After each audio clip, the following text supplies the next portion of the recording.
Viewers, দেখতে পাচ্ছেন আজকে আমি রান্না করছি হচ্ছে মসুরির ডাল, ধনেপাতা দিয়ে সুন্দর করে একটু ডাল রান্না করতেছি। দেশি থেকে কী শাক বলে, এলামচা শাক বলে, যেটা সবসময় ঢাকার মানুষ পায় না, খেতে পারে না সেটা।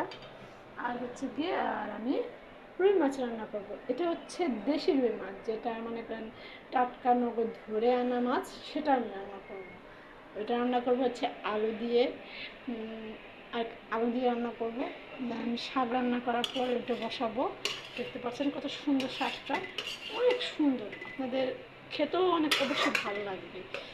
অনেক সুন্দর লাগতেছে কিন্তু শাকটা, দেখতেছেন শাকের কালারটা কিন্তু অনেক সুন্দর আসছে। লাইটটা জ্বালিয়ে নিলাম যাতে আপনাদের দেখতে সুবিধা হয়। দেখতে পাচ্ছেন কত সুন্দর করে আমি শাকটা রান্না করেছি। কে কে খাবেন কমেন্টে জানাবেন অবশ্যই। ডালটাও দেখেন কত সুন্দর কালার আসছে। যদি ডালও খেতে কারো ইচ্ছে হয় কমেন্টে জানাবেন, ইনশাল্লাহ আপনাকে আমি রান্না করে পাঠিয়ে দেবো আপনার